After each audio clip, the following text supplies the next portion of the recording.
I thought I was over her. Until I got the wedding invitation. Maya wanted me there not to reconcile, but to reveal a truth I never saw coming. So sit patiently and listen to today's story.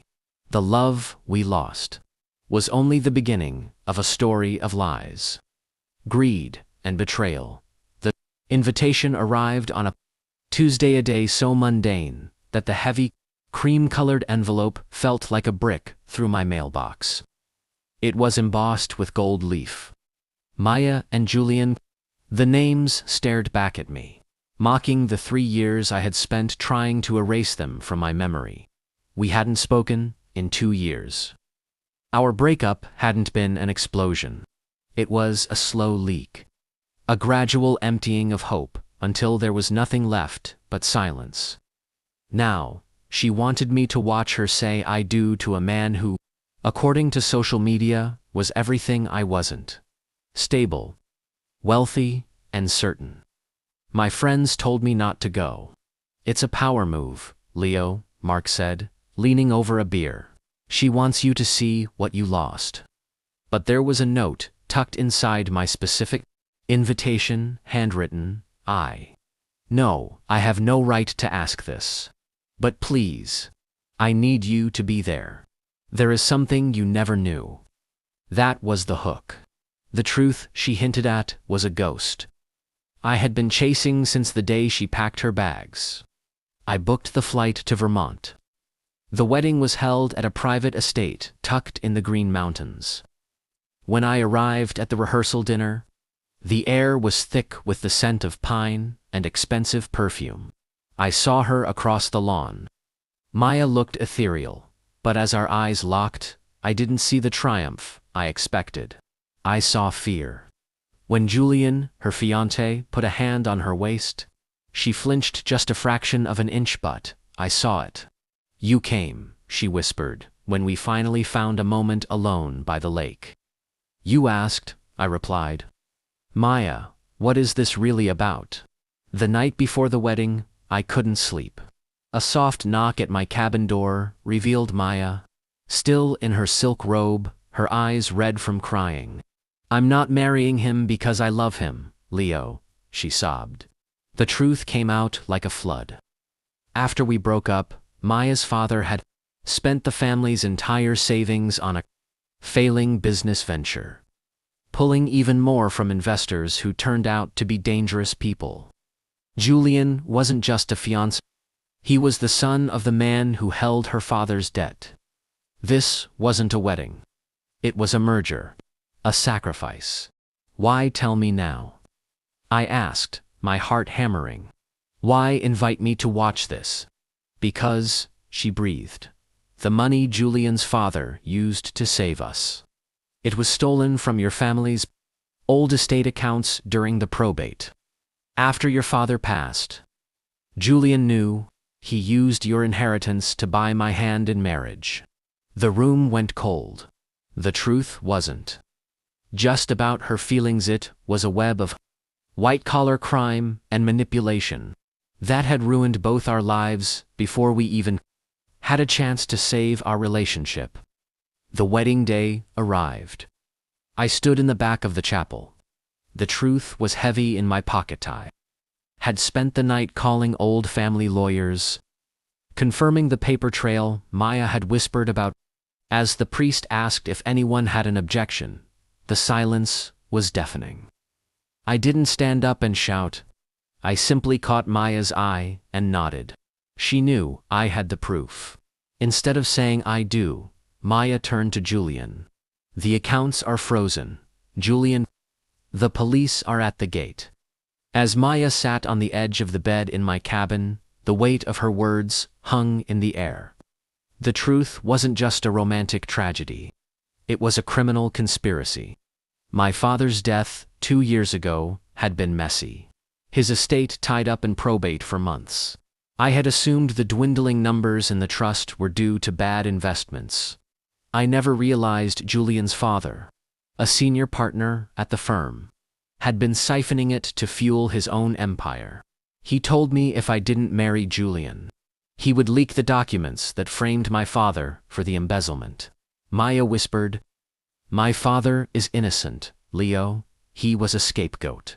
I knelt in front of her. Why didn't you tell me this back then? Because they threatened you too, she said, her voice trembling.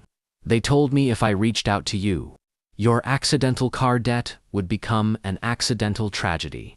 I had to leave you to keep you alive. I didn't sleep that night. I contacted Sarah, an old friend from law school who specialized in forensic accounting. Through encrypted messages, I sent her the account numbers Maya had memorized. By 4 a.m., my phone buzzed.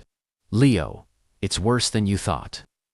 The money didn't just go to Maya's father's business. It was laundered through a series of offshore shells. But here's the kicker. The final signature on the transfer wasn't Julian's father. It was Julian himself. The man Maya was about to marry wasn't just a silver-spooned prick. He was a thief who had stolen my future to buy his bride. The sun rose over the Vermont mountains with a cruel beauty. The estate was buzzing with florists and caterers. I saw Julian on the veranda, sipping espresso, looking every bit the victor. I walked up to him. Leo, he said, his voice dripping with false sympathy. I'm glad you could make it. It's important to have closure, don't you think? Closure is a funny word, Julian, I replied, leaning against the railing. Sometimes it's a door closing. Sometimes it's a prison cell door locking. His smile didn't flicker, but his eyes grew cold. You always were a bit of a poet. Too bad poetry doesn't pay the bills. No, I whispered, stepping closer, but a forensic audit does. The ceremony was held in a glass conservatory. Maya looked like a ghost in white silk. Her father, looking aged and broken, led her down the aisle. As she passed my row, our eyes met. I gave her a nearly imperceptible nod. The trap was set. The priest began the rites. The air was heavy. When the moment came to speak, now or forever hold your peace, the room went silent. I didn't stand up. Instead, I pulled out my phone and hit send.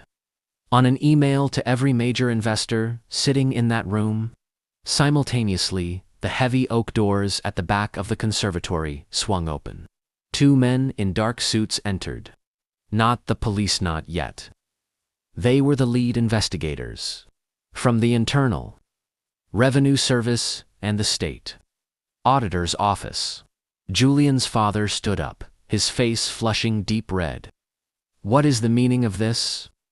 The meaning, I said, finally standing up, is that the dowry for this wedding was paid for with stolen funds. From the Miller estate. My estate. Maya let go of Julian's arm as if his touch were toxic.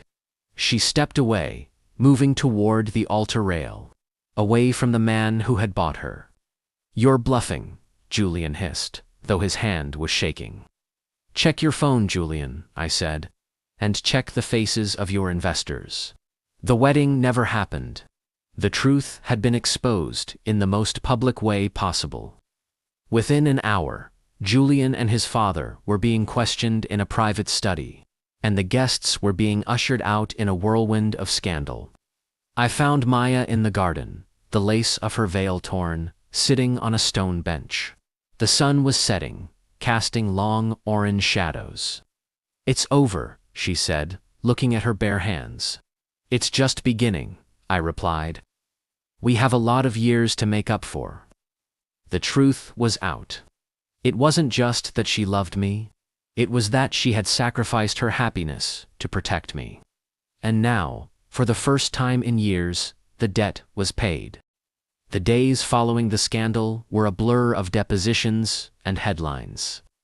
The billion-dollar bridegroom's fall, the papers screamed. Julian and his father were facing charges of grand larceny, wire fraud, and coercion. Maya moved into a small apartment in the city, refusing to take a dime from the remnants of her family's tarnished estate. She needed to be clean of it all. I stayed in a hotel nearby, my own inheritance finally being unfrozen. Though the money felt heavy, like it was stained with the time we had lost. One evening, 3 weeks after the wedding, I found her at a quiet diner.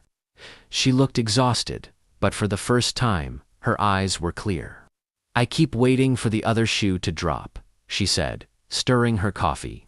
"I keep waiting for Julian to walk through the door and tell me it was all a test. He's behind bars, Maya. He can't reach you anymore.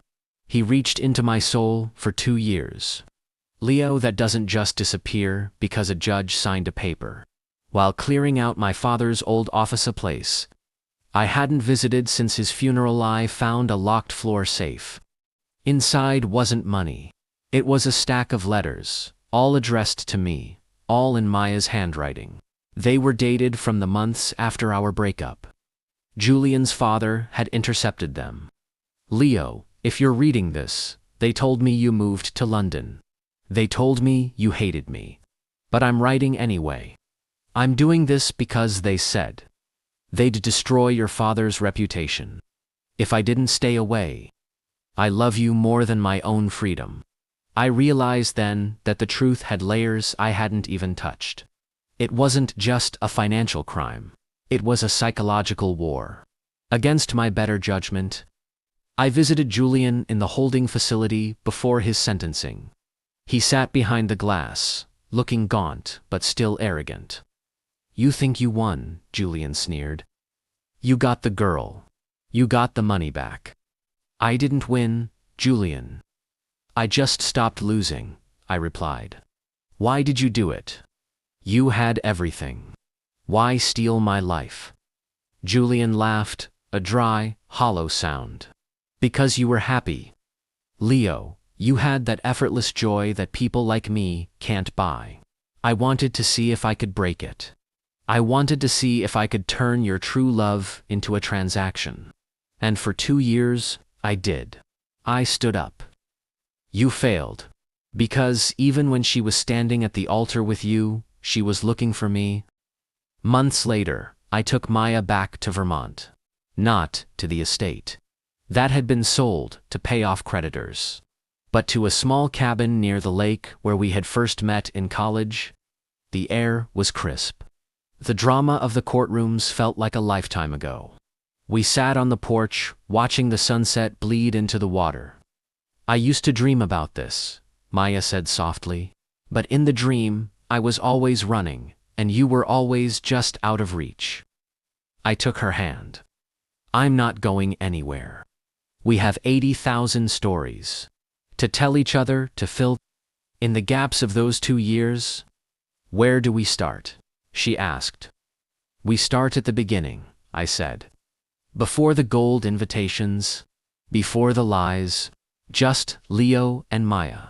The truth had been a poison, but once it was out in the light, it became a catalyst. Leo used his recovered inheritance to start a foundation for victims of white-collar corruption, helping families who, like Maya's, had been bullied by the powerful.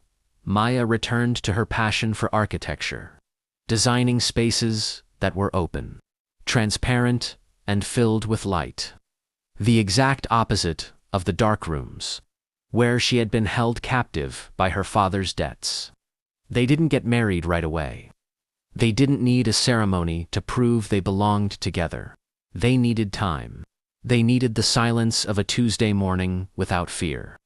The wedding invitation that started it all sat in a frame in Leo's office, a reminder that the truth might be painful, but it is the only thing that can truly set you free.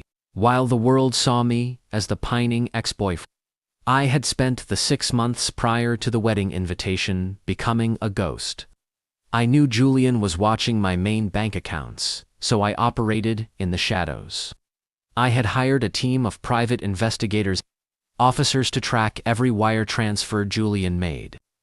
The truth I uncovered was chilling. Julian wasn't just stealing my inheritance. He was using it to fund an illegal offshore gambling ring.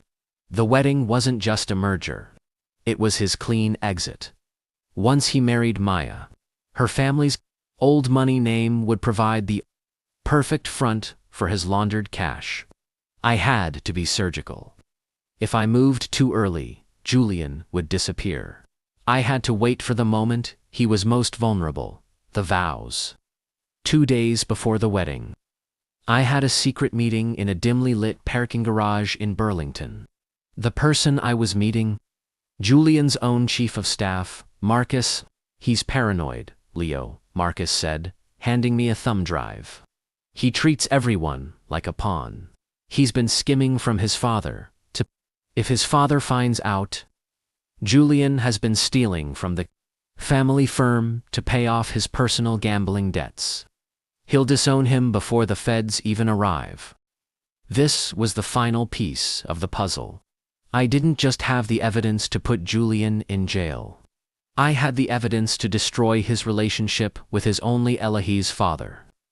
Back in the present, after the wedding collapsed, I sat with Maya in the library of the estate. The police had cleared out, leaving a haunting silence. Leo, she said, looking at the thumb drive on the table. You didn't just come here to save me. You came here to burn his whole world down, didn't you? I came here to get back what was ours, I said. He didn't just take your freedom, Maya. He took my father's legacy. He took the money that was supposed to go to the children's hospital my dad supported. He turned my grief into his profit. We heard a commotion. Julian's father, Arthur, had been released on bail and had come back to the estate to retrieve his documents.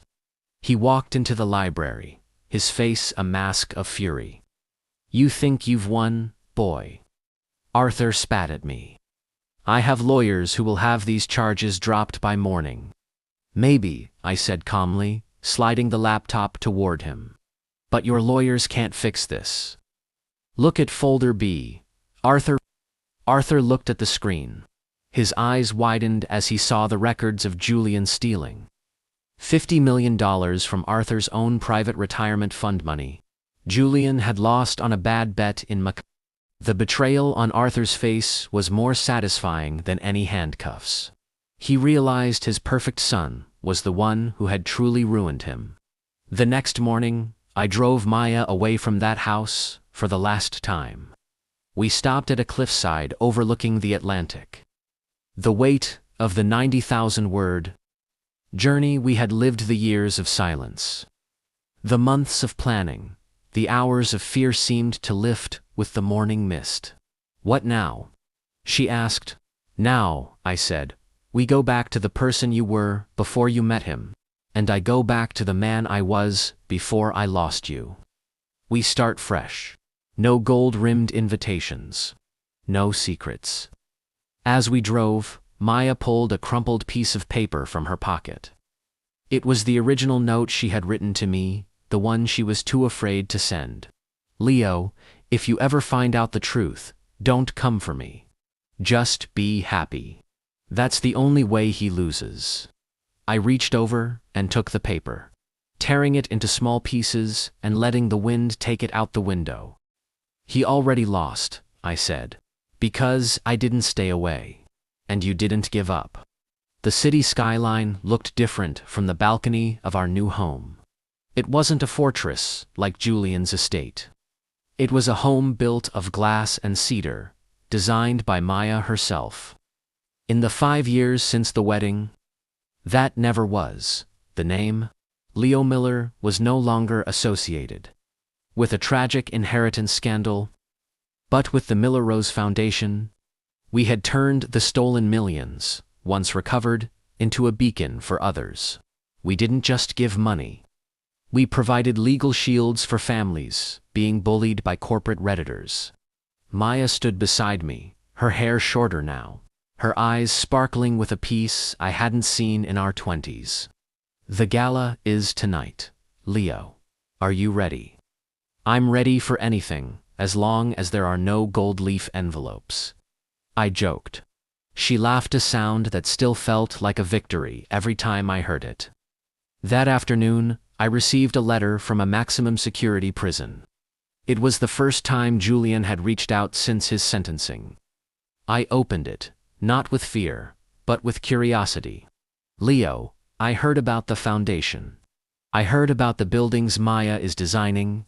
I spent 3 years blaming you for my fall. But sitting here, in a cell that costs nothing, I realized the truth. I never wanted Maya. I wanted to be you. I wanted to be the man someone would wait for. I destroyed myself, trying to steal a soul I could never understand. I didn't show the letter to Maya, not because I was keeping secrets, but because Julian no longer had the power to be a truth in our lives. He was just a footnote. I dropped the letter into the shredder. The gala was a celebration of the Foundation's 5th anniversary. The room was filled with people we had helped. Toward the end of the night, I took Maya to the center of the ballroom. The music slowed. I didn't have a grand speech. I didn't need a public spectacle. I leaned in and whispered in her ear. Maya, we've spent 5 years looking back at the truth of what happened. I want to spend the next 50 looking forward at the truth of what will be. I pulled a small, simple wooden box from my pocket. No gold, no diamonds, the size of ice cubes. Just a vintage band that had belonged to my grandmother. The only thing Julian's father hadn't been able to find in the estate. Will you marry me? For real this time? No debts, no threats, no audience. Maya didn't cry this time. She smiled. A bright, defiant, beautiful smile. I've been wearing the ring in my heart for years, Leo, yes. A month later, we stood on the same cliffside where we had watched the sunrise after the scandal. There were only 4 people there. Mark, Sarah, the accountant who helped save us, and the local justice of the peace. The truth was finally simple. It wasn't about bank accounts. It wasn't about revenge. It was about 2 people who refused to let the world turn them into cynics. As we exchanged vows, the wind carried our voices over the Atlantic. There was no one to object, no one to fear. The 90,000 words of our struggle had been written. The book was closed, and a new, blank page was waiting. As the sun set on our wedding day, I realized the ultimate truth. I had missed during all those months of plotting Julian's downfall. The best revenge wasn't seeing Julian in a cell. The best revenge wasn't getting the money back. The best revenge was happiness. Every day that Maya and I woke up and chose each other was a day that Julian lost all over again. We walked back to the car, hand in hand. The road ahead was long, winding, and completely ours. Epilogue, the archive. In the basement of our home, there is a single file cabinet. It contains the transcripts of the trial, the forensic audits, and the intercepted letters. Sometimes, on a quiet night, I look at it, not to dwell on the pain, but to remind myself that even the most complex lies eventually crumble under the weight of a single, persistent truth. While Leo and Maya built their new life, the people who helped them find the truth saw their own lives change forever. Sarah, the forensic accountant. After cracking the Julian case, Sarah became the most sought-after financial investigator in the country. She didn't go to a big Wall Street firm, though. She used the bonus Leo gave her to open Truth Seekers, Inc., a nonprofit that helps middle-class families fight back against predatory lenders. She kept a framed copy of the first check.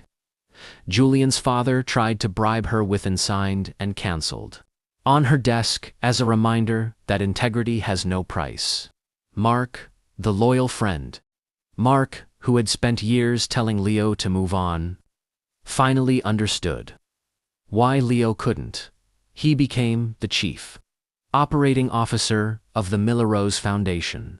He was the one who ensured that every dollar recovered from the offshore accounts went directly into rebuilding the community centers Julian had nearly destroyed.